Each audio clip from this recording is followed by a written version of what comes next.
मेरी हॉबी रही है कि मौका जब भी मिल जाता है मैं बोलता हूँ, लेकिन आज थोड़ा सा प्रॉब्लम हो रही है, लेकिन फिर भी मैं कुछ बातें उनकी जरूर याद करूंगा। जब मैं छोटा था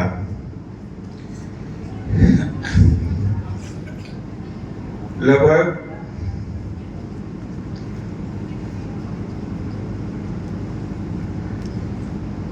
तो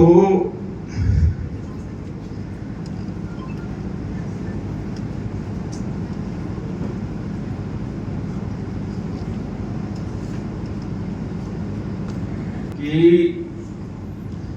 एक घटना मेरे घर में 2014 की है, जब बाबूजी चले गए।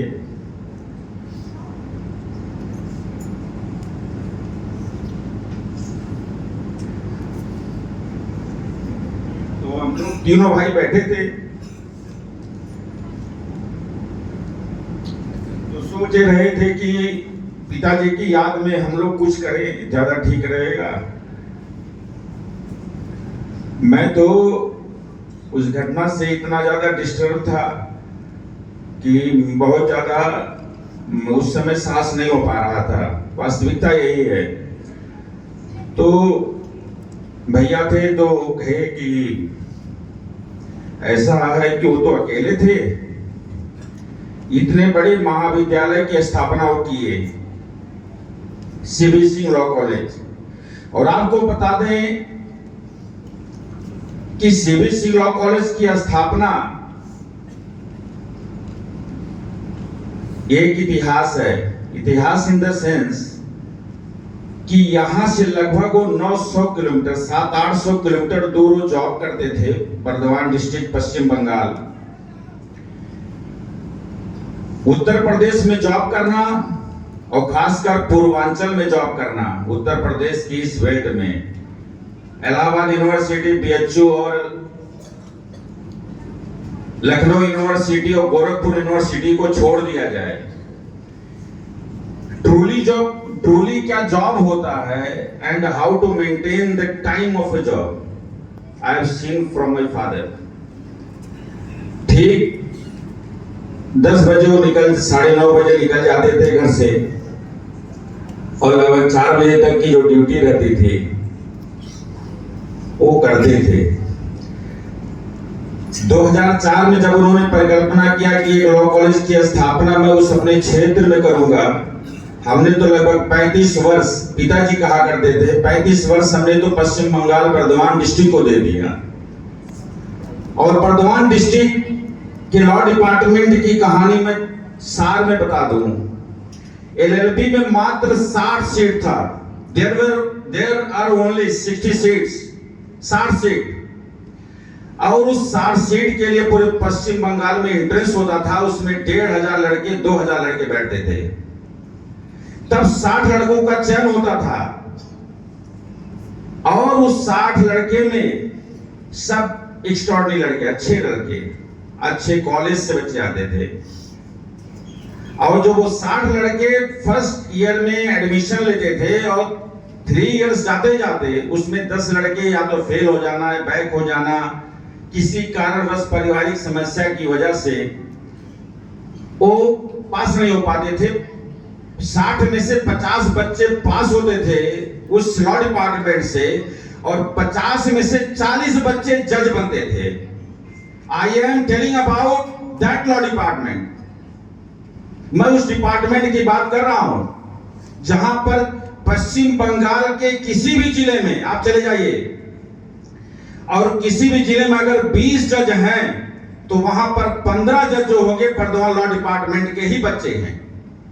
तो मैं कह सकता हूं कैसा डिपार्टमेंट जो जजेस प्रोड्यूस करता था, और जो लड़के जज नहीं बन पाते थे वो एपीओ बनते थे, और जो एपीओ नहीं बन पाते थे सुप्रीम कोर्ट के नीचे प्रैक्टिस नहीं करते थे। I am telling about that law department. तो एक ऐतिहासिक डिपार्टमेंट है जो प्रोड्यूस करता था बड़े पैमाने पे जजेस को। यह इतिहास रहा। उस डिपार्टमेंट में बाबूजी 8 वर्ष एज ए हेड काम किए हैं, 8 वर्ष। तो 900 किलोमीटर 800 किलोमीटर दूर पर जॉब करने वाला वह शख्स कितने कष्ट से 2004 या 5 में इस लॉ कॉलेज का नींव रखा होगा। हम आप सोच सकते हैं।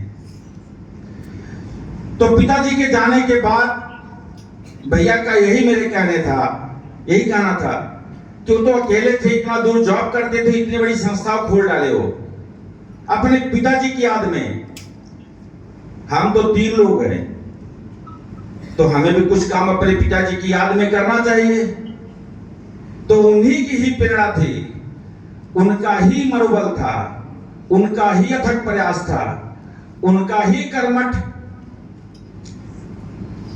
प्रयास था, जिसके फलीभूत से डॉक्टर शिव सहाय सिंह गुरुकुल इंटरनेशनल एकेडमी 2015 अस्तित्व में आया। 20 का 2 वर्ष कोरोना गया, and I hope so that with in the short span of period Gurukul has established his reputation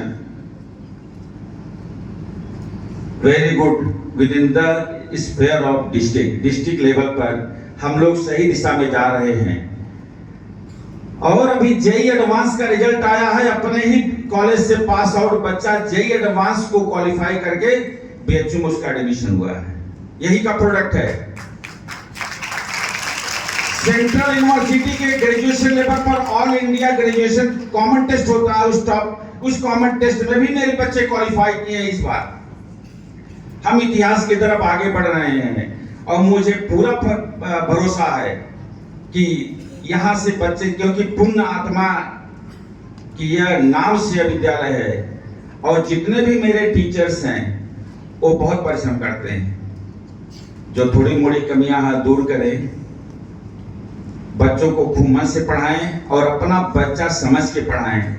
duty को ड्यूटी है। देखिए, मैं कहता हूं कर्म जो फल है ना, वो आपको इसी जीवन में रिटर्न मिलता है। मेरे पिताजी वहां पढ़ाते थे, यहाँ पूरे उत्तर प्रदेश में शायद 1-2 छात्र भी उनका नहीं था, लेकिन कर्म फल का नतीजा है कि उन्होंने वहां अच्छा काम किया और उसी कर्म फल का नतीजा है कि यहाँ पर अपने पिताजी की याद में एक अच्छा विद्यालय खोल पाए। वहां के लोग कहे, छात्र कहते थे, सर आप बर्दवान में क्यों नहीं लॉ कॉलेज खोल रहे? कहे 35 वर्ष तो मैं बर्दवान को दे ही दिया हूं, अब कुछ ऐसा काम करें कि जहां मैं जन्म लिया हूं, जो ऋण है वहां की, उस भूमि की जो ऋण है, उस ऋण को मैं कैसे चुकता करूं। उसी ऋण को चुकता करने के सफल प्रयास से उन्होंने इस विद्यालय की नींव रखी। मेरे बड़े भैया जो थे वो एथलेट में, आपको बता दें, हमें याद हो गुरु नानक मिशन स्कूल में छोटा था, लगभग 4 वर्ष में उनसे छोटा हुआ करता था। तो जब वो 100 metre race, 200 metre race, spoon race या जो भी होता था, जेवलिन थ्रो जिसमें रहता था, मैं आपको रिकॉर्ड बता दूं, अभी आप गुरु नानक मिशन स्कूल में जाएंगे तो पहले से ही क्लास टीचर और प्रिंसिपल इनका नाम फर्स्ट लिख के रखे रहते थे कि 100 मीटर रेस में विजय सिंह के अलावा कोई फर्स्ट नहीं आएगा। वो दृश्य भी मेरे सामने दौड़ता है। और विद्यालय के लिए उन्होंने क्या किया हमें बताने की जरूरत नहीं है। विद्यालय अस्तित्व में ना होता अगर उनकी सोच ना होती।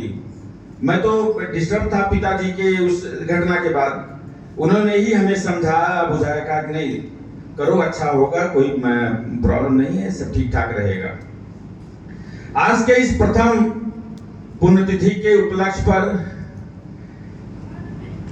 हमारे प्रधानाचार्य अवधेश वर्मा जी, हमारे गुरुकुल और सीबीएसई लॉ कॉलेज के जितने भी शिक्षक हैं, जितने भी बच्चे आए हैं, पूर्व अध्यक्ष जिला पंचायत सुधीर सिंह जी हमें अभी आके है, अभी और भी लोग आएंगे, समय उनको श्रद्धांजलि देंगे।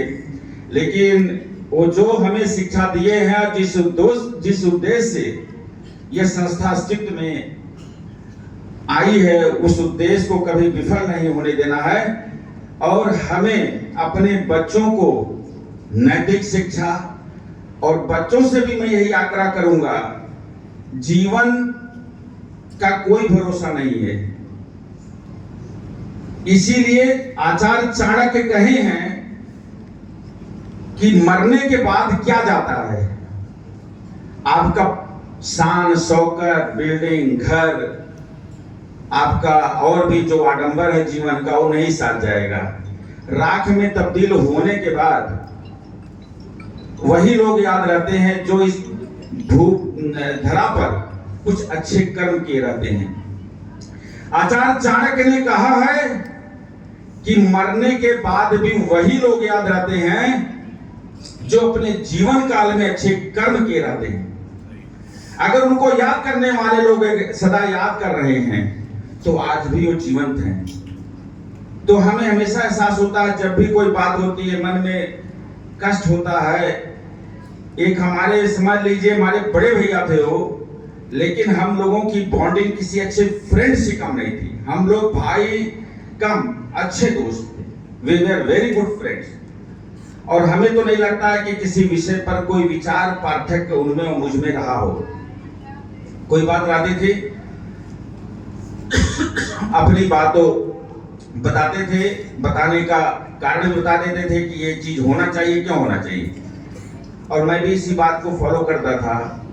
आज जो मेरा जीवन है, मैं हिंदी बहुत अच्छा एक समय बोलता था, तो हमें इंग्लिश थोड़ा सा वीक था, तो हमारे भैया बार बार कहते थे इंग्लिश को और ठीक करो और ठीक करो। जो इंग्लिश हमने थोड़ा मोड़ा कुछ सीखा तो उन्हीं के ही सफल प्रयास से बार बार वो टोकते थे। तो जो मेरा व्यक्तित्व है, ये मेरा व्यक्तित्व दो लोगों के बलबूते तैयार हुआ है, मेरे बाबूजी और मेरे बड़े भैया। ऐसे महापुरुष, और शास्त्र में और रामचरितमानस में स्पष्ट लिखा है कि भाई एक बार ही आते हैं, साथ जन्म लेते हैं। एक बार भाई जुदा होने पर भाई फिर जन्म नहीं लेते हैं। माँ मिल जाएगी, बाप मिल जाएंगे, दूसरे जन्म में शायद मिल जाएं। पत्नी का संबंध तो 7 जन्मों का संबंध है। तो ऐसे शख्सियत, ऐसे नायाब हीरे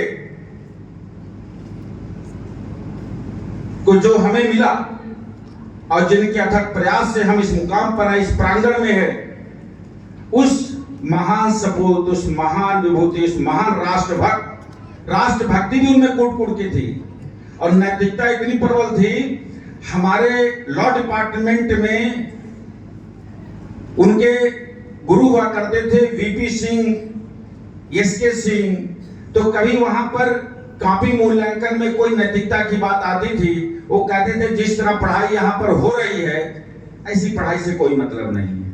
पढ़ाई का मतलब बीए, बीएससी, बीकॉम हमें नहीं कहना चाहिए इस मंच से। जिस तरह बीए, जिस तरह एमए, जिस तरह बीएससी, जिस तरह बीकॉम, जिस तरह एमकॉम यहाँ पर डिग्रियां दी जा रही हैं, ऐसे मैं 2008 के पहले कभी सपने में भी नहीं सोचा था कि ऐसी भी डिग्री बढ़ती है कहीं, और बढ़ती तो है। मैं विद्यालय खोला हूं, इंटरव्यू लेता हूं, बीए, बीएससी, बीएड सब किए हुए हैं, लेकिन जब कहता हूं इंग्लिश में एप्लीकेशन लिखो तो उसमें 3 गलतियां निकलती हैं। वो इस बात को हमेशा बल देते थे।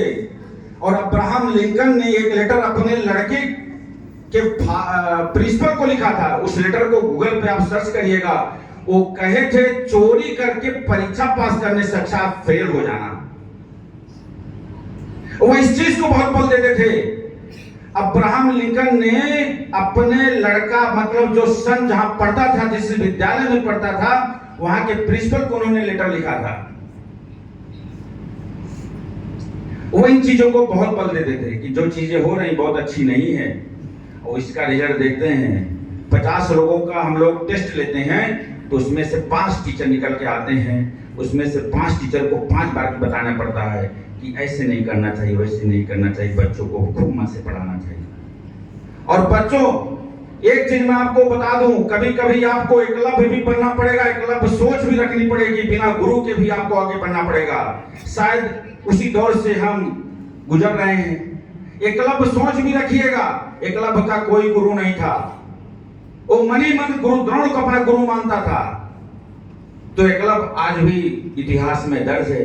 कभी कभी आपको कर्ण बनना पड़ेगा, तो कर्ण सोच और एकलव्य सोच को भी आप धार दिए रहिएगा, उसी धार पर आगे बढ़िएगा। अगर कहीं कुछ कमी हो जाती है तो उसको नजरअंदाज करके अपने भविष्य को ध्यान में रखिएगा। और शिक्षा, अंबेडकर साहब कहे हैं, शिक्षा वह शेरनी का दूध है, जो पिएगा, सही में पिएगा, वो दहाड़ेगा। अंबेडकर ने कहा है कि शिक्षा और सही शिक्षा, I am telling about the honest education, वो एजुकेशन नहीं, एजुकेशन हम तो कहते हैं बहुत पुराने लोग ऐसे थे जो विदाउट डिग्री होते थे लेकिन उनमें बड़ा ज्ञान होता था। उनके पास डिग्री नहीं थी, क्लास 12 ग्रेजुएशन नहीं होता था, क्योंकि उसमें शिक्षा 92 के पहले की बात कर रहा हूं, शिक्षा व्यवस्था इतनी अच्छी हुआ करती थी, जिसको पास होना था क्लास 10 वही पास होता था, 12 जिसको पास होना था वही पास होता था, आज की तरह नहीं है। तो मैं सही बता रहा हूं कि अगर आपके पास सही शिक्षा है और सही शिक्षा रहेगी तो आप विनम्र भी रहेंगे। अगर कोई विनम्र है तो मान लीजिए, और जो ज्यादा टाइट चल रहा है और जो हमेशा अपने कर्म को नाटक के माध्यम से यह सिद्ध करने की कोशिश कर रहा है कि नहीं मैं सही हूं, और वास्तविकता क्या सही क्या गलत है वो शिक्षक स्वयं जानता है, हमें बताने की जरूरत नहीं, इतना उसको होना चाहिए। तो बच्चों को मैं बता दिया, मतलब सोच और कर्ण सोच जरूर ध्यान में रखिएगा। और शिक्षकों से यही आग्रह है कि शास्त्र में ईश्वर से बढ़कर गुरु महिमा को माना गया है, इसीलिए अपने कद और अपने पद ये दोनों की गरिमा को हमेशा ध्यान में रखकर ही काम करेंगे तो अच्छा रहेगा। और यहाँ तो अवधेश जी हैं और भी हमारे टीचर्स हैं, जिम्मेदार टीचर हैं, वो सारी चीजों को बाखूबी अवलोकन करते हैं। और छात्र के हित में याद रखिएगा, इस मंच से बोल रहा हूं, छात्र हित में हमें किसी भी हद तक जाना पड़ेगा तो मैं जाऊंगा। छात्र हित और संस्था हित सर्वोपरि मेरे लिए रहेगा। व्यक्ति हित और व्यक्तिवाद वाले में सोच में विश्वास नहीं रखता। इसीलिए इस पुण्य आत्मा को सच्ची श्रद्धांजलि हमारी तब होगी कि आज हम प्रतिज्ञा लें, शिक्षक प्रतिज्ञा लें, मेरे छात्र प्रतिज्ञा लें, मेरे अभिभावक प्रतिज्ञा लें कि शिक्षा जो होगी वह हम अपने बच्चे को सही कायदे से भी हम कहते हैं शाम को 3 घंटा अपने बच्चे को जरूर दीजिए कि स्कूल में क्या पढ़ाया गया है, क्या होमवर्क मिला है। भैया हम हमेशा कहते थे कि गार्जियन का एक मीटिंग बड़ा करवाओ, हमें गार्जियन से भी बताना है, गार्जियन समय नहीं देते हैं और लड़का होमवर्क लेके नहीं जा रहा है, क्या लेके जा रहा है, क्या करके आ रहा है, इसका भी थोड़ा सा उसको बोध होना चाहिए, ज्ञान होना चाहिए, अपनी जिम्मेदारी को समझे गार्जियन, इस बात को भी बहुत बल देते थे। तो इनके लिए सच्ची श्रद्धांजलि तभी होगी जब हम अपने सच्चे मन से इनके सफल प्रयास, इनके सफल सोच को हम अंतिम मंजिल तक ले जाए और यहाँ से हर बच्चा जब निकले तो ये गर्व करे कि हम डॉक्टर शिव सहाय सिंह गुरुकुल इंटरनेशनल एकेडमी के छात्र हैं, हम सीवी सिंह लॉ कॉलेज के छात्र हैं। शॉर्टकट कोई रिजल्ट नहीं देता है, आधे मन से किए गए काम का कोई रिजल्ट नहीं आता, इसको याद रखे रहिएगा। यू मस्ट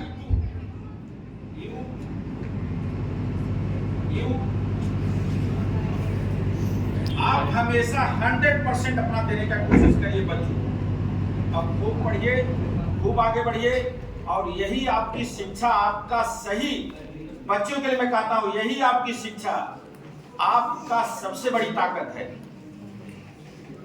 और शिक्षकों से भी यही कहूंगा कि वो खूब मन से पढ़ाएं। इस प्रथम पुण्यतिथि के उपलक्ष्य में उपस्थित सभी गार्जियन, सभी छात्र, सभी शिक्षक, प्रधानाचार्य, हमारे भ्राता श्री भी आए हैं, अभिवक्ता हैं,